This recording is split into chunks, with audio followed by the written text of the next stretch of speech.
الحمدللہ رب العالمین والصلاة والسلام علی رسولہ الکریم وعلی من تبعہم بإحسان الی یوم الدین، اما بعد۔ قابل صد احترام معزز حضرات علماء کرام اور معززین شہر اور نہایت واجب الاحترام برادران اسلام، اور پتہ چلا ہے کہ ہماری بہت بڑی تعداد میں عفت مآب مائیں بہنیں بھی تشریف فرما ہیں۔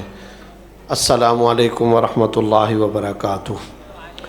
آج ام القریٰ میموریل فاؤنڈیشن میں اور ان کے طلباء کے حفظ قرآن کریم کے اس آخری سبق کے موقع پر ہم سب کی یہاں شرکت ہمارے لیے غیر معمولی سعادت کا، مسرت کا اور روحانی خوشی کا باعث ہے۔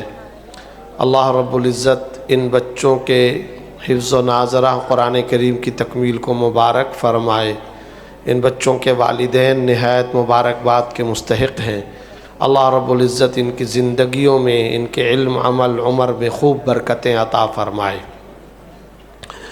چونکہ کسی تفصیلی بیان کا نہ تو ارادہ ہے نہ موقع، صرف دو باتیں عرض کیے دیتا ہوں۔ سب سے پہلی بنیادی بات تو یہ ہے، اس وقت انسانی آبادی اور انسانوں کے سماج، معاشرے اور سوسائٹی میں دینی مدارس کا کردار اور وجود روحانی جنریٹر کا مقام رکھتا ہے۔ یہ انسانیت میں روحانی بجلی گھر ہے۔ ان دینی مدارس کی وجہ سے قرآن اور حدیث کی تعلیم اور ان کے علوم و معارف ہمارے سماج اور ہمارے معاشرے میں ترویج پاتے ہیں۔ یہ دینی مدارس ہمارے نسلوں کے ایمانوں کا تحفظ کرتے ہیں۔ ہم بڑے وسیع الظرف لوگ ہیں۔ ہم یہ مانتے اور جانتے ہیں کہ جب یہ انسانوں کا معاشرہ ہے تو ایک پائلٹ اس سوسائٹی کی ضرورت ہے۔ مریض انسانیت کا علاج کرنے کے لیے ڈاکٹر اس انسانی معاشرے کی کلیدی ضرورت ہے۔ ہم یہ مانتے ہیں کہ انجینئر اس سوسائٹی کی ضرورت ہے۔ انصاف فراہم کرنے کی کوشش کرنے والا جج اور وکیل اس معاشرے کی ایک بنیادی ضرورت ہے۔ پوری وسعت ظرفی کے ساتھ، پورے فراخی قلب کے ساتھ، پوری کشادہ دلی کے ساتھ ہم ان تمام شعبۂ زندگی کے اقرار و اعتراف کے ساتھ ان کی ضرورت کو تسلیم کرتے ہیں، اور ان کی تیاری کے لیے اس سماج کے اندر موجود یونیورسٹیوں کی، کالجوں کی افادیت اور ضرورت کو تسلیم کرتے ہیں۔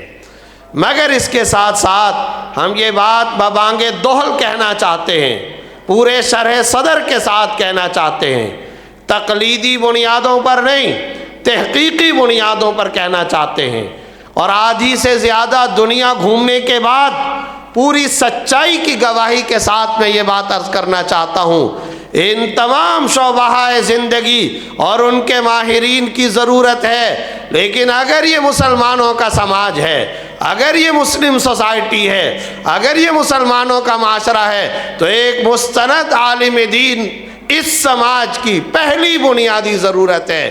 ان کی وجہ سے یہ سوسائٹی قائم ہے۔ آج کچھ لوگ یہ کہا کرتے ہیں شاید یہ دینی مدارس اور ان میں پڑھنے پڑھانے والے ہمارے سماج اور سوسائٹی پر وبال، تاوان، خسارہ یا بوجھ ہے۔ تو میں بہت محبت کے ساتھ، بڑی حکمت کے ساتھ یہ کہنا چاہتا ہوں، تمہارے شعبے بوجھ ہو سکتے ہیں، مدارس بوجھ نہیں۔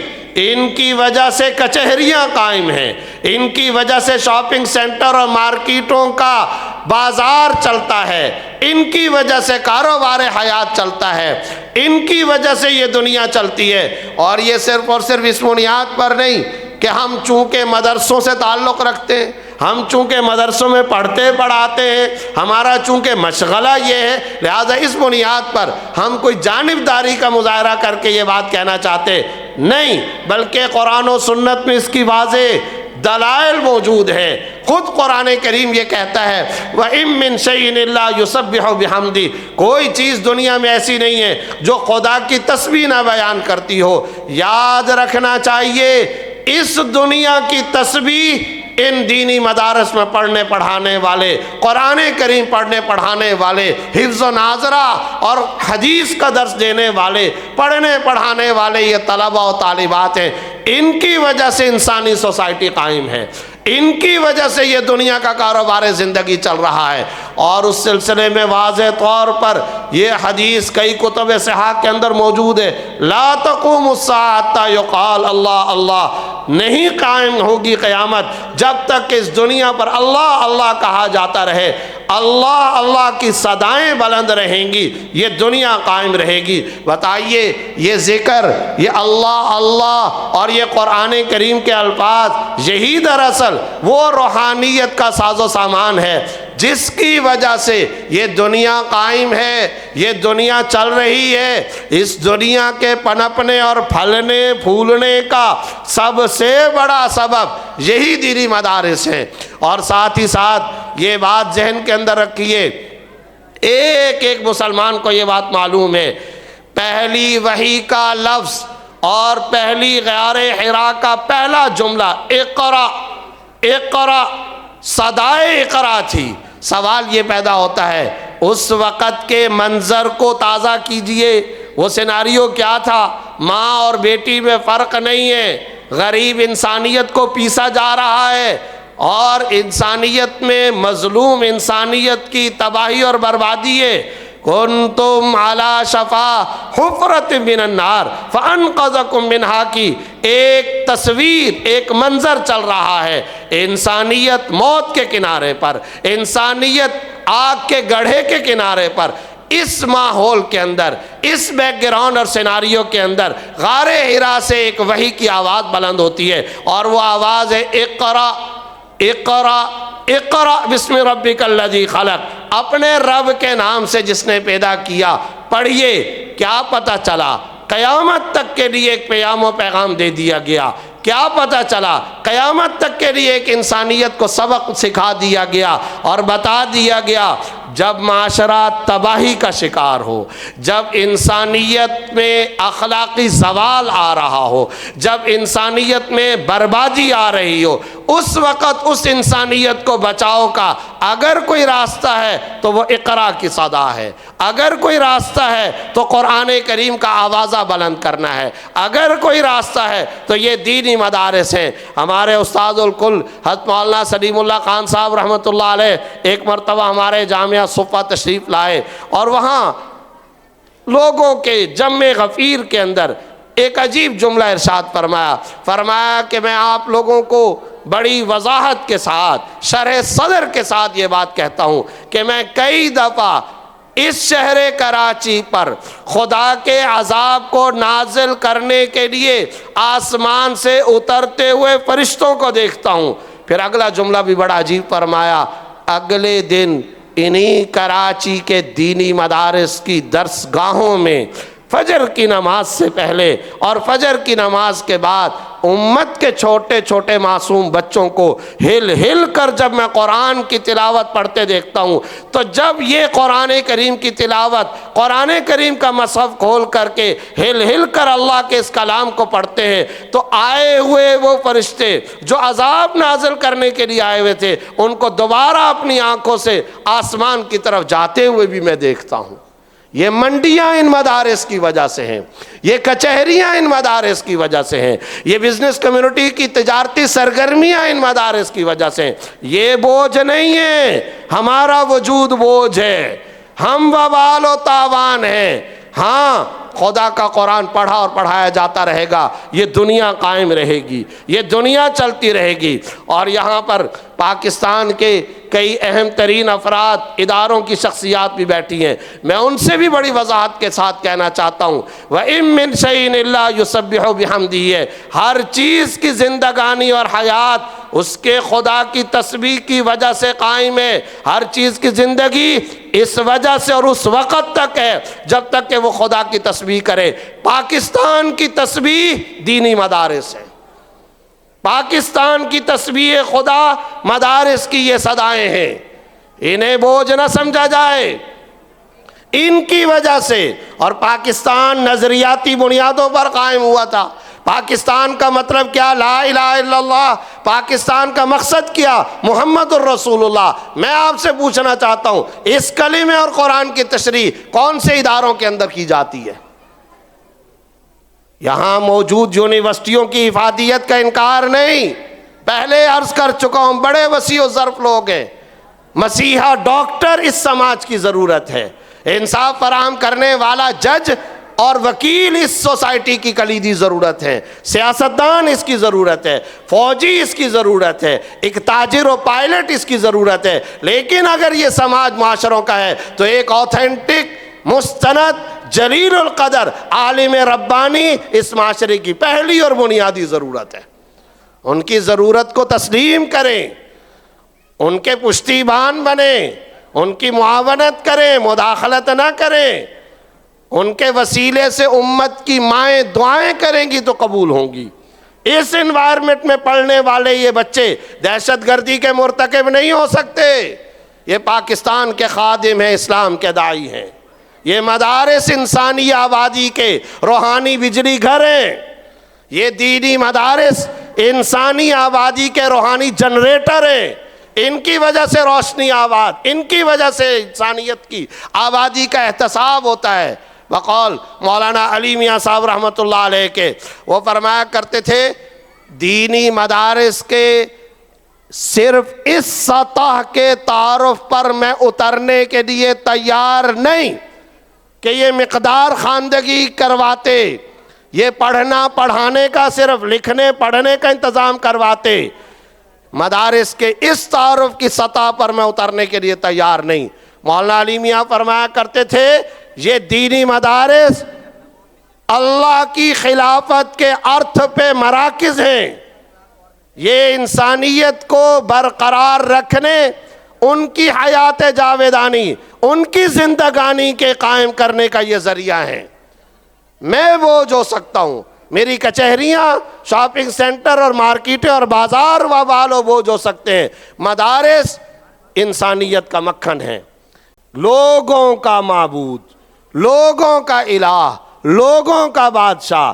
قل یا ایھا الناس انی رسول اللہ علیکم جمیعا، اے محمد صلی اللہ علیہ وسلم آپ فرما دیجئے اے لوگو میں تم سب کی طرف اللہ کا پیغمبر اور رسول بنا کر کے بھیجا گیا، الیکم تم سب جمیعا، ساری انسانیت کا علمبردار ہوں۔ تو جب یہ مدارس اور اہل مدارس، قرآن پڑھنے پڑھانے والے، اصحاب قرآن، اہل اللہ و خاصۃ اللہ، یہ جب العلماء ورثۃ الانبیاء کے ماتحت انہی کے ایمبیسڈر ہیں، مکین گنبد خضرا صلی اللہ علیہ وسلم کے ایلچی ہیں، قاصد ہیں، سفیر ہیں، یہ امت کا، انسانیت کا مکھن ہے اور یہ ملت کا حقیقی اثاثہ ہیں، یہ قوم کا سرمایہ ہے۔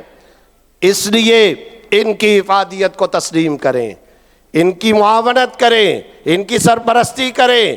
آج کی گفتگو میں میرا پہلا نقطہ یہی، ان دینی مدارس کی پشتیبانی کیجیے، ان دینی مدارس کی مدد اور نصرت، چندے کا مزاج اور موقع نہیں، ان دینی مدارس کو اوقات کا چندہ دیجئے، اولاد کا چندہ دیجئے، اوقات اور اولاد کا چندہ دیجئے، یہ آپ کے ایمانوں کے تحفظ کا ذریعہ۔ اور دوسری آخری گزارش، ہمارے اردن کے آئے ہوئے مہمان نے بڑی غیر معمولی اہم ترین ایک بات فرمائی۔ یہاں ایک بہت بڑا طبقہ ہمارے برادران اسلام کا بیٹھا ہے، آج امت کے زوال کا سب سے بڑا سبب یہ ہے کہ ہم ترجمے کے ساتھ قرآن کو نہیں پڑھتے، امت کی پستی کا بہت بڑا سبب۔ 70 سال بیت گئے، 5 8 7 صورتیں یاد ہیں، لیکن ان صورتوں کا ترجمہ نہیں پتہ، ہمیں نہیں معلوم ان صورتوں میں اللہ تعالیٰ کیا فرما رہے ہیں، اللہ کیا مخاطبت کر رہے ہیں، اللہ رب العزت کیا چاہ رہے ہیں، اور ان صورتوں کا ان الفاظ قرآنی کا ترجمہ کیا ہے، اس کا معنی کیا ہے، اس کا مفہوم کیا ہے، اللہ تعالیٰ کیا چاہ رہے ہیں۔ ہم میں سے تقریباً ہر مسلمان کو سورہ قریش یاد ہے یا نہیں ہے؟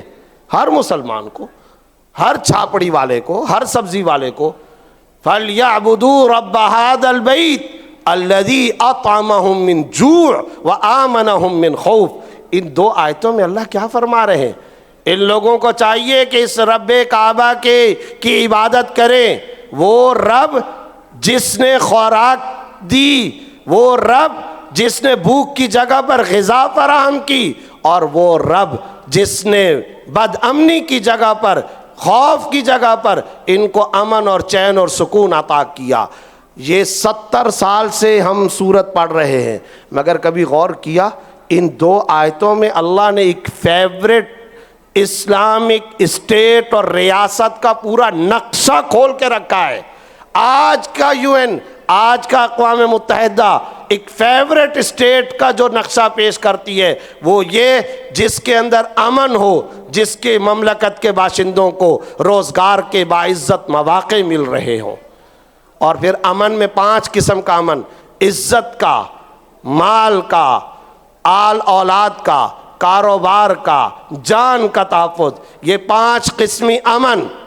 الذی اطعمہم من جوع وآمنہم من خوف، یہ 2 آیتیں سب کو یاد، مگر کبھی کسی کا دماغ اس طرف نہیں گیا کہ پوری ایک فیوریٹ اسٹیٹ کا تصور اللہ رب العزت نے سورہ قریش کے اندر بیان کر کے رکھی ہے۔ امت کے یہ زوال کا سب سے بڑا سبب ہے۔ اللہ نزل احسن الحدیث کتابا متشابہا مثانی تقشعر منہ جلود الذین یخشون ربہم۔ جب جس کے دل میں ذرہ برابر ایمان ہوتا ہے، وہ جب قرآن پڑھتا سنتا ہے، اس کے بدن پہ کپ کپی طاری ہو جاتی ہے، اس کے جسم پہ لرزہ طاری ہو جاتا ہے، اس کے جسم کے بال کھڑے ہو جاتے ہیں۔ کیوں؟ اس لیے کہ وہ قرآن کو سمجھ رہا ہے۔ ان آیتوں میں اللہ رب العزت نے کیا ارشاد فرما رکھا ہے؟ اس لیے درخواست یہ ہے، مدارس کے یہ بچے جو اس وقت قرآن کریم حفظ کر چکے، ان کی اور ان کے سرپرستوں کی خدمت میں یہ درخواست، اب اگلا مرحلہ فہم قرآن کا ہونا چاہیے۔ قرآن کا ترجمہ پڑھیں، اس کو سمجھیں، اور جتنی خواتین یہاں تشریف فرما ہیں اور جتنے برادران اسلام آج کی مجلس سے یہ باقاعدہ عزم، پختہ ارادہ لے کر کے اٹھیں، ہم آج کے بعد ایک رسمی نہیں، محض تعویذ گنڈے جھاڑ پھونک والا نہیں، محض تبرک و برکت والا نہیں، محض فضیلت والا تعلق نہیں، بلکہ ریسرچ والا، فہم والا، سمجھ والا، ترجمے والا، ٹرانسلیشن والا، اور قرآن کی ان آیات کی میننگ اور مفہوم کو سمجھنے والا حقیقی مؤثر ناطہ رشتہ تعلق قائم کریں گے۔ اللہ رب العزت ہم سب کو اس کی توفیق عطا فرمائے۔ جن بچوں نے قرآن کریم حفظ و ناظرہ مکمل کیا، انہیں اور ان کے والدین کو دل کی گہرائیوں سے ڈھیروں مبارکباد، بہت ساری دعائیں اور نیک تمنائیں۔